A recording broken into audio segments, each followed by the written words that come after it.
우리 주님 영광 받으신 줄로 믿습니다.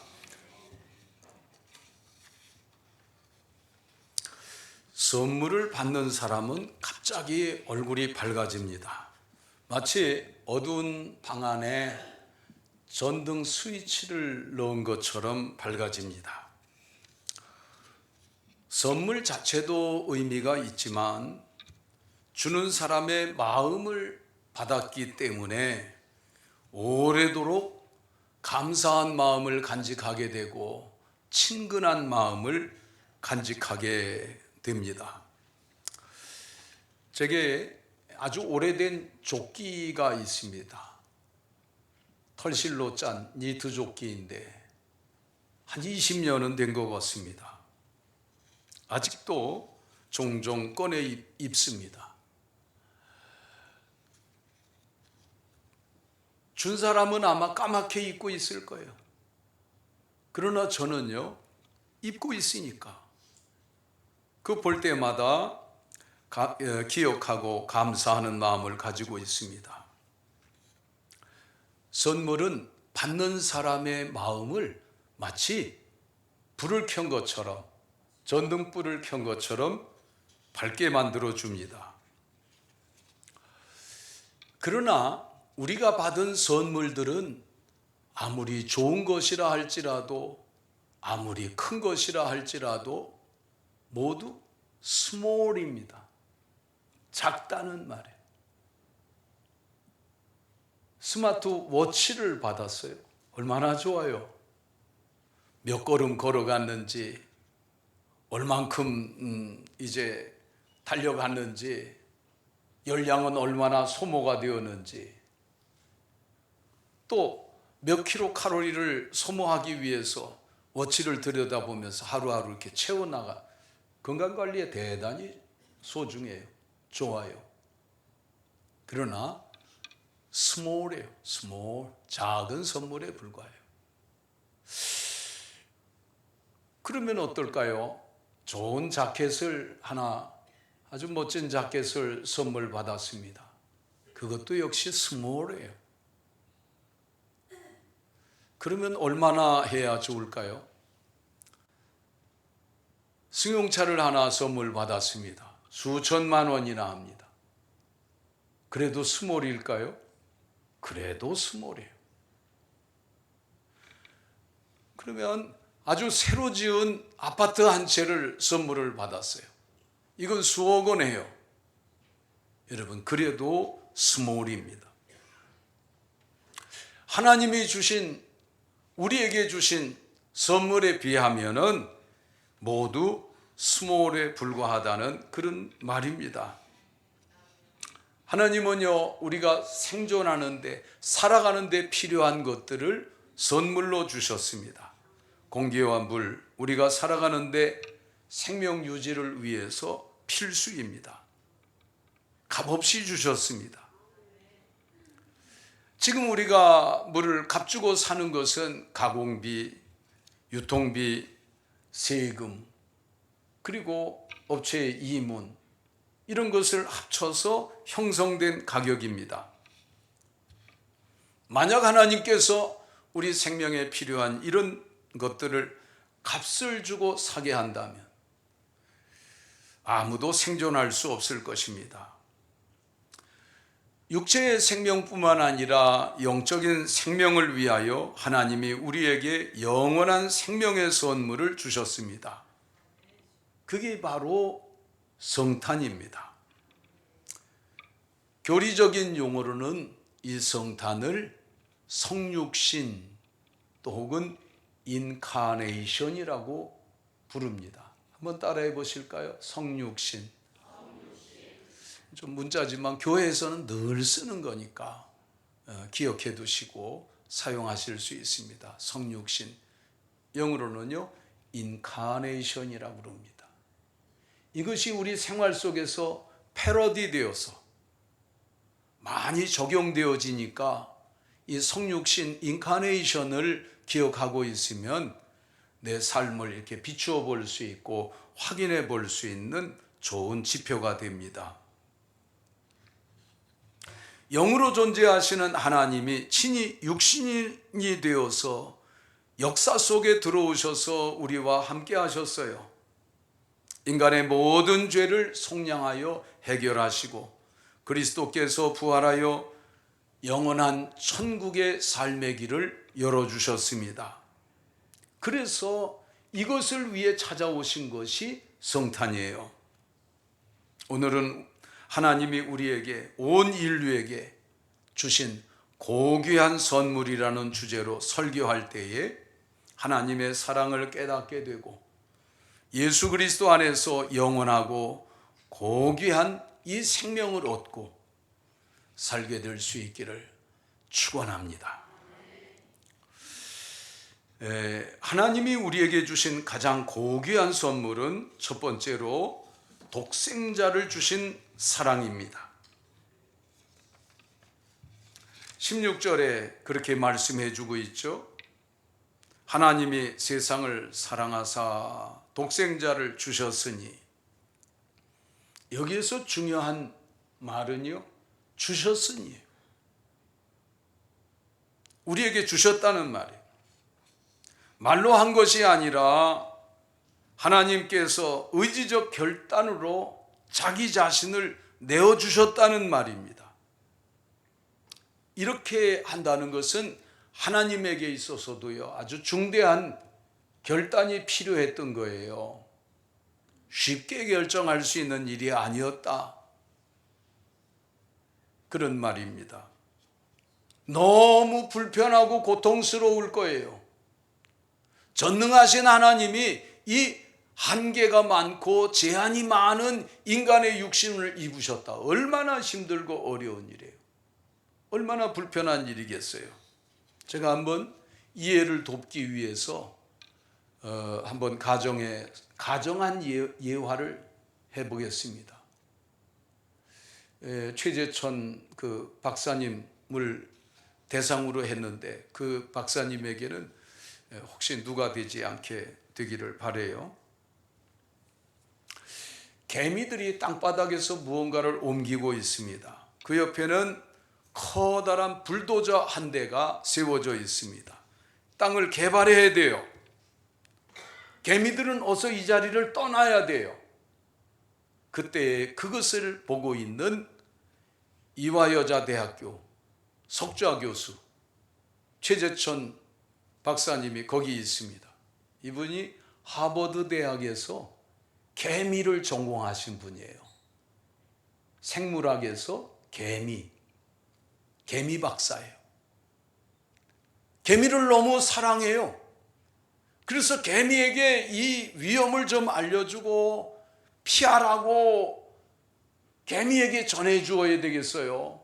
그런데 개미는 아무것도 모르면서 그저 들락날락 먹을 것을 옮기면서 그렇게 있습니다. 그래서 이 최 박사님이 개미가 되기로 결심했어요. 그래야 개미에게 얘기를 해줄 테니까, 그래야 개미를 피신시켜서 살게 할 수 있을 테니까, 그러고 죽더라도 좋다 하고 개미가 되었습니다. 그래서 개미들을 대피시키고 개미들을 살게 했습니다. 자, 이게 바로 하나님의 성육신을 제가 설명해 드린 겁니다. 이해가 잘 됐는지 모르겠습니다. 하나님이 인간을 구원하시기 위해서 인간이 되어 찾아오셔서 우리와 함께 하신 이 성육신의 사건, 누가 요청한 것이 아닙니다. 하나님 스스로 결정하시고 계획하신 일이에요. 우리 웨슬리안 전통에서는요, 선행은총이라는 그런 교리 용어가 있어요. Prevenient Grace. 우리가 찾기 전에 하나님께서 미리 계획하시고 결단하시고 준비하시고 그리고 실행하셨다는 말이에요.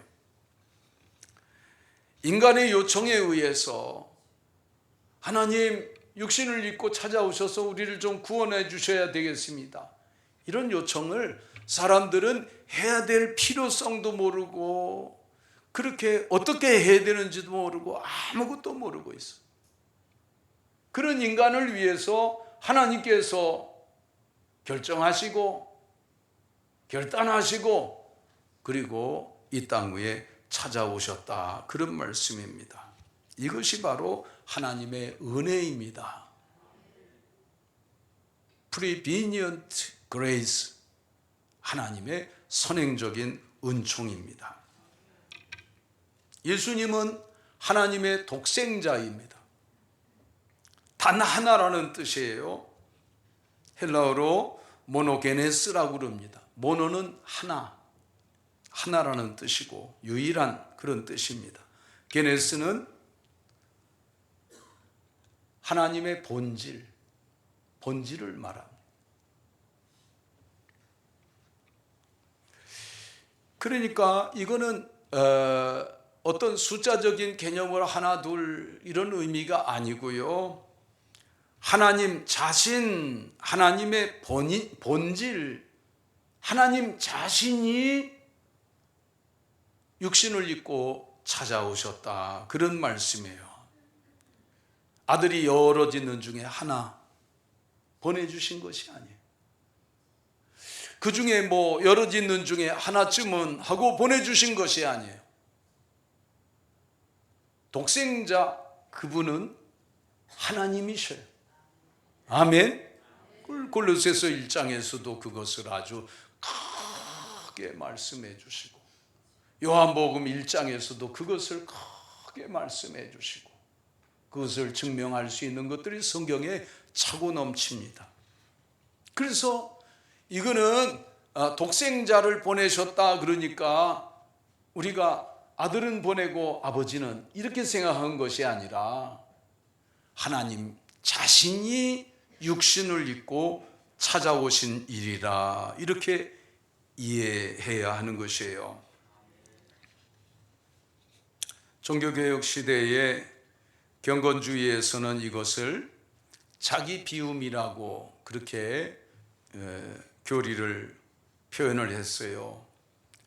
무슨 말인가 하면 살아계신 하나님과 만나는 실제적인 은혜라는 뜻이에요.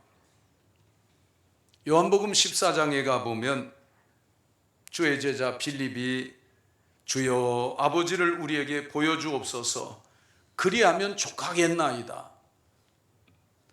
주님께서 빌립에게 대답하시기를 나를 본 자는 아버지를 보았다.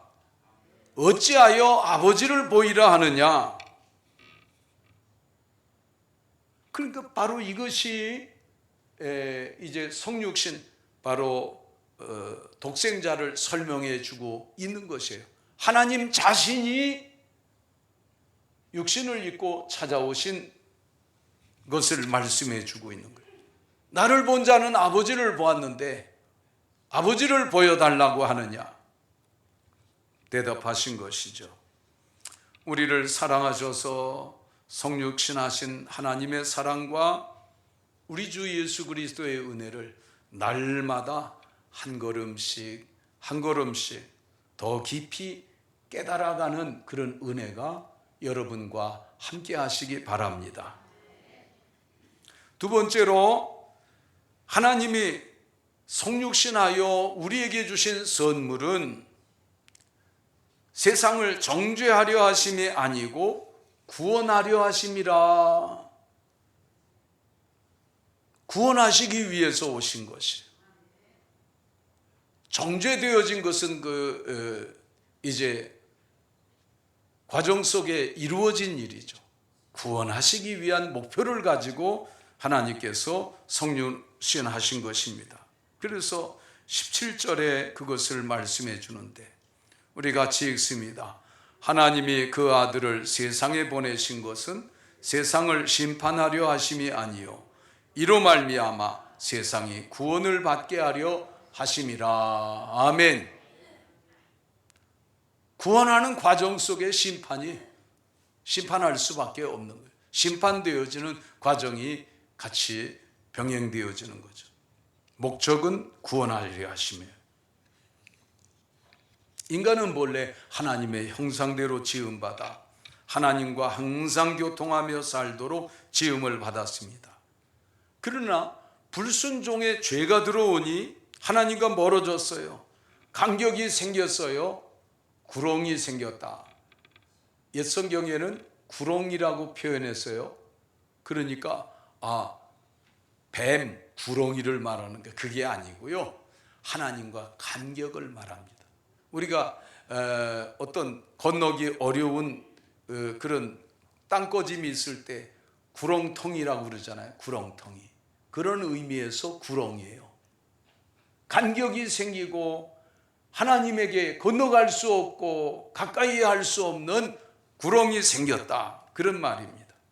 그것이 뭐 때문에 생겼느냐? 불순종의 죄 때문에 생겨난 일입니다. 이것을 본래대로 회복시키기 위해서 속량이 필요했습니다. 그래서 십자가에 달려 죽으셨어요. 그러므로 우리는 이 사실을 믿고 예수님을 영접하고 하나님을 영접함으로 하나님의 자녀가 되었습니다. 마귀의 자녀에서 이제는 하나님의 자녀가 된 것이에요. 이제는 내주하시는, 내 안에 거하시는, 내 안에 나와 함께 거하시는 이제 성령 하나님, 그 은혜 가운데 우리가 살아가게 되었다는 말씀입니다. 언제든지 하나님의 이름을 부를 수 있고, 주여, 아버지, 성령님 교통하는 은혜 가운데 살아갈 수 있게 된 것입니다. 이것을요 하나님의 자비로운 성품이라고 합니다. 하나님의 자비로운 성품. 하나님은 죄로 멀어진 죄인을 멀리서 판단만 하는 것이 아니라 스스로 죄인의 자리로 내려오셨습니다. 초두에 말씀드린 바로 성육신 인카네이션입니다. 성육신 인카네이션은요, 낮아짐이에요. 높고 귀한 보좌를 버리시고 낮고 천한 이곳에 찾아오신 것이에요. 그게 성육신의 은혜예요. 인간의 몸을 입는 자체가 고통이고 고난이고 말할 수 없는 어려움인데, 예수님께서 태어나신 곳은 정말 베들레헴 마구간이었어요. 냄새나는 곳, 컴컴한 곳. 그곳에 목수의 아들로 태어나셨어요. 왕궁에서 왕의 아들로 태어나셔도 부족한데 목수의 아들로 태어나셔서, 그리고 이제 갈릴리에서 아버지 요셉의 목수의 일을 하면서 그렇게 30살 될 때까지 자라나셨어요. 낮아지고 더 낮아지고 또 낮아지고 더 할 수 없이 낮아졌어요. 여러분 중에, 우리 중에 누가 뭐 마구간에서 태어난, 몸 풀어서 태어난 사람이 있습니까? 없잖아요. 여러분, 그때에 이 높고 귀하신 그 전능하신 하나님이 인간의 육신을 입고 찾아오시는데 이렇게 낮아질 수 있는가? 이게 바로 성육신이에요. 중국 선교사 가운데 허드슨 테일러라고 하는 선교사가 있어요. 이분은요, 중국 내지 선교회를 세운 사람이에요. 이분은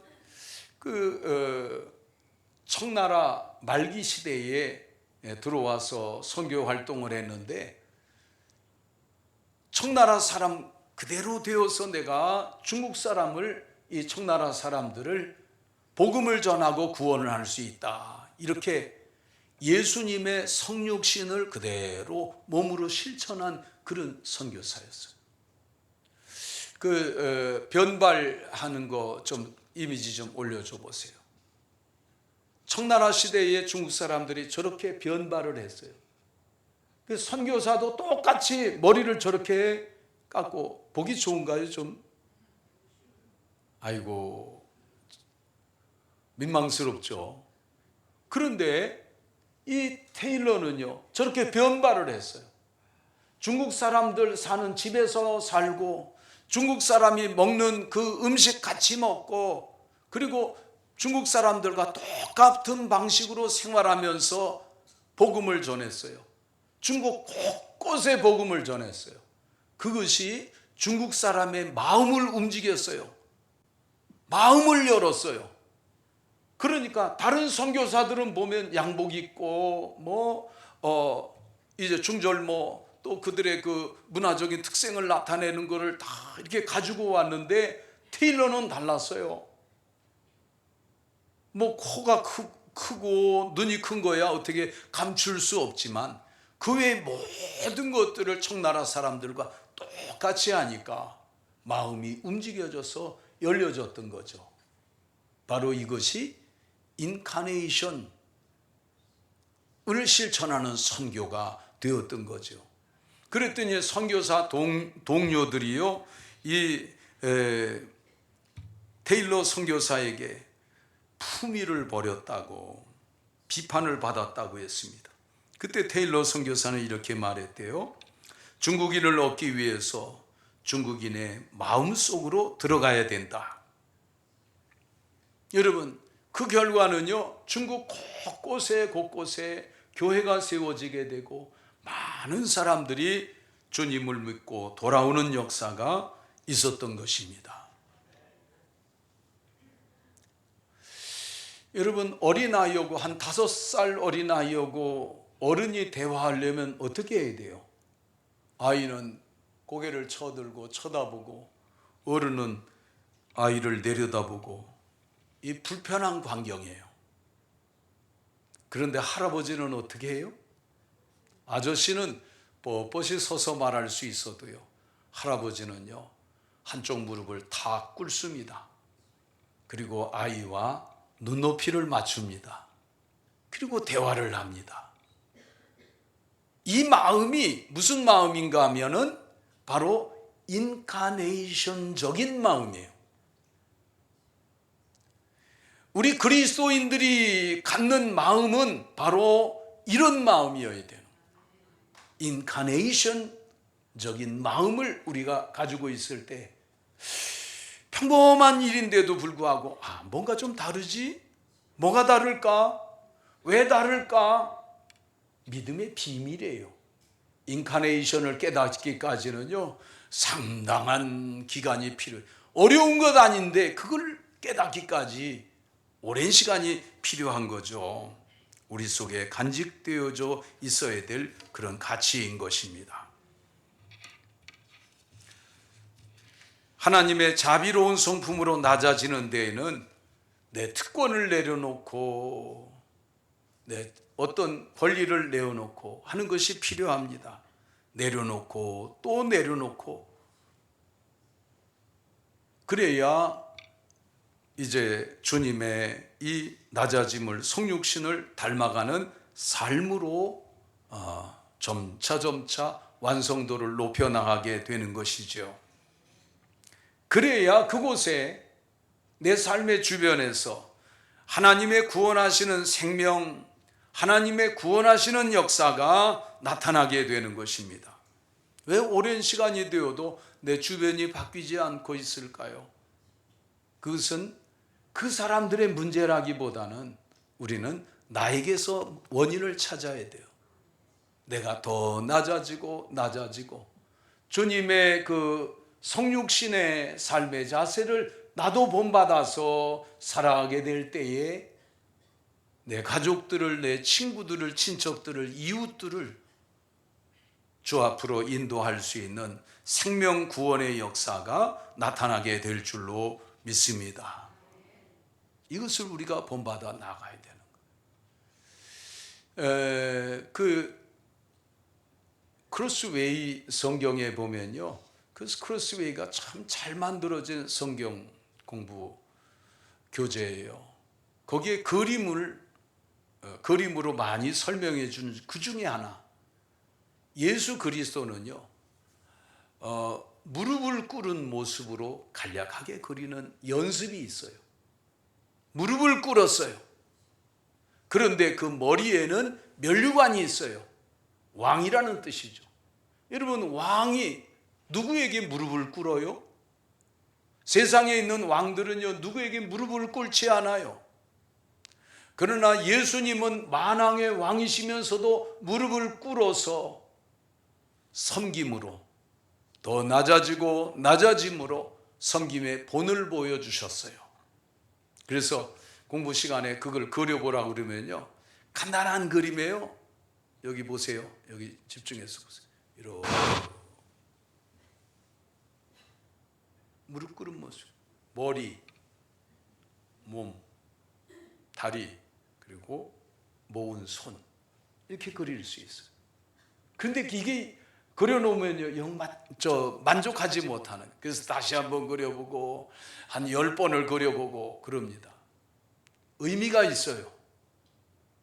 내가 예수님을 닮아서 인카이네이션적인 마음은 가졌다고 하는데 이게 온전하지 못해요. 아직 완성도가 너무 떨어져요. 그래서 다시금 시도해보고 다시금 시도해보면서 살아가는 것이 우리의 삶인 거죠. 점점 더 완성되어지는 은혜가 여러분 삶 속에 있기를 바랍니다. 마지막 세 번째로, 하나님이 성육신하여 우리에게 주시는 고귀한 선물은요, 빛으로 오신 것이에요. 그래서 이 대강절기에는요, 크리스마스 트리도 반짝반짝 빛을 내고요. 그런 그 빛으로 한번 설명하는 거예요. 어필하는 거예요. 많은 사람들에게 예수 그리스도의 오심이 어떤 가치가 있는지. 19절부터 20절 말씀입니다. 우리 같이 읽죠. 그 정죄는 이것이니 곧 빛이 세상에 왔으되 사람들이 자기 행위가 감으로 빛보다 어둠을 더 사랑한 것이라. 악을 행하는 자마다 빛을 미워하여 빛으로 오지 아니하나니 이는 그 행위가 드러날까 함이요. 아멘. 예수 그리스도께서는요, 빛으로 이 세상에 오셨어요. 두 가지 의미가 있어요. 첫째는 빛은 생명입니다. 생명의 빛입니다. 우리에게 생명을 주시기 위해서 오신 것을 요한복음 1장에서 아주 예수님을 소개하면서 천명하고 있습니다. 생명의 빛으로 오셨는데 세상 사람들이 알아보지 못했다는 거예요. 두 번째, 빛의 의미는 숨길 수 없게 되는, 조명하게 되는 의미입니다. 그리고 그리스도가 세상에 오니까요, 추한 모습이 다 드러나고 죄로 이 헝클어진 삶의 모습이 고스란히 드러납니다. 빛이 비치니까. 그러니까 어떻게 반응해요? 예수님 때에 보니까 이 유대인들이 예수님 앞에서 이를 갈며 예수님에게 달려들고 죽이려고 하고, 산헤드린 공의회에서 사람을 보내서 예수님을 죽이려 하고. 왜 그러겠어요? 예수님은 빛이기 때문에. 주님 앞에 자기들의 그 더럽고 취한 모든 죄의 모습들이 그대로 드러나거든요. 예수님을 영접한 사람은 뭘까요? 빛입니다. 예수님을 믿고 영접함으로 내가 빛이 되었어요. 여러분, 빛으로 이렇게 살아가다 보면 상대방이 놀라는 것이 아니라 내가 놀라요. 왜냐하면 다른 사람이 나를 보고 뭔가 좀 당황스러워하고 휘둥그레하는 시간이 꼭 옵니다. 왜냐하면 우리 안에 빛 대신 예수님이 계시기 때문에, 함께 하시기 때문에 그래요.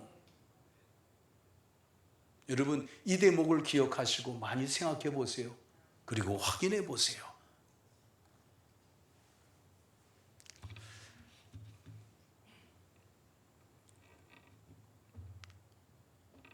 여러분, 우리는 이미 이 빛을 받아서 더럽고 추한 것을 다 드러내어 회개하여 이제 하나님의 자녀가 되었고 천국 백성이 되었습니다. 아멘.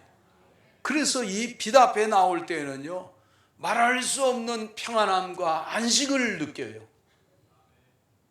그런데 여러분, 처음 교회 어떻게 나왔는데 누구의 인도로 나오기도 하고 혹은 스스로요 가봤으면 좋겠다 하고 나왔는데 이게 빛 앞에 나온 역사적인 사건이란 말이에요. 그러니까 너무 정신이 없는 거예요. 와, 이 빛 앞에 자기 자신이 이렇게 드러나 본 적이 없는데, 내 모습이 그대로 드러나 본 적이 없는데 빛 앞에서 너무 당황스러운 거죠. 그런 과정을 겪으면서 주님을 믿게 되고 받아들이게 되고 영접하게 된다는 거예요. 여러분, 예수 그리스도께서 이 세상에 빛으로 오셨습니다. 예수님을 영접하고 믿는 우리는 빛의 자녀가 되었어요. 빛이에요. 여러분, 그것을 꼭 기억하고 삶 속에서 확인해 보실 수 있기를 바랍니다. 우리가 이 큰 성육신의 은혜를 입었으니 우리도 주님처럼, 하나님처럼 우리 자신을 낮추고 또 낮추고 낮은 자리로 찾아드는 성육신적인 삶의 자세를 가지고 살아가야 되겠습니다. 그래서 생명의 빛을 비추는 우리 모든 성도들이 되기를 주의 이름으로 축복합니다. 기도하겠습니다. 하나님 아버지, 하나님께서 이 세상에 무엇과도 비교할 수 없는 고귀한 선물을 우리에게 주셨으니 독생자를 주심이요 우리 가운데 빛으로 임하신 것이요 우리를 구원하려 하신 것입니다. 이 놀라운 소식을 우리가 전파할 때에 하나님 아버지, 가족들이 구원받고 친구들과 이웃들이 하나님 앞으로 다 나오는 복된 역사를 나타낼 수 있게 되기를 원합니다. 하나님 아버지, 성육신하신 하나님을 바라보면서, 우리 주님을 바라보면서 나의 높아지고 또 높아진 마음을 다 깨닫게 하시고 보게 하시고 낮추게 하시고 더 낮은 자리로 내려갈 수 있는 저희들의 삶이 되기를 원합니다. 성령님 항상 붙들어 주시고 도와 주옵소서. 예수님 이름으로 기도드립니다. 아멘.